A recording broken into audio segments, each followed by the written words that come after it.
বিশ্বের জ্বালানি নিরাপত্তার মেরুদণ্ড ভেঙে দিল এক ক্ষেপণাস্ত্র হামলা। কাতারের রাস লাফান ও মেশেইদ শিল্পনগরীতে পরপর দুটি হামলায় গ্যাস উৎপাদন পুরোপুরি বন্ধ হয়ে গেছে। এর সরাসরি প্রভাব পড়তে যাচ্ছে আমাদের দৈনন্দিন জীবনে। কেন বাংলাদেশ সবচেয়ে বেশি ঝুঁকিতে? নির্ভরশীলতার সংকট। বাংলাদেশের মোট এলএনজি আমদানি প্রায় 42% থেকে 52% আসে কাতার থেকে।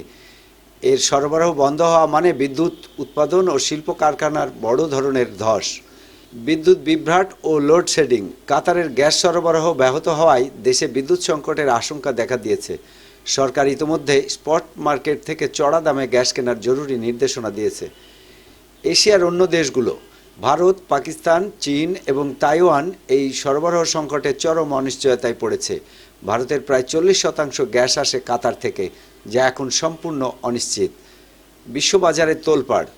হামলার পরপরই ইউরোপে গ্যাসের দাম 35% পর্যন্ত বেড়ে গেছে। লোহিত সাগর ও হরমুজ প্রণালীতে চলাচলের পথ অবরুদ্ধ হওয়ায় জ্বালানি তেল ও সারের দামও আকাশচুম্বী হওয়ার পথে। এই জ্বালানি সংকট কি তবে আমাদের অর্থনীতিকে বড় চ্যালেঞ্জের মুখে ফেলবে? পরিস্থিতি মোকাবিলায় আপনার পরামর্শ কি? কমেন্টে জানান এবং গুরুত্বপূর্ণ এই খবরটি সবার সাথে শেয়ার করুন। সাইদুর রহমান, আন্তর্জাতিক ডেস্ক, নবরূপ টিভি।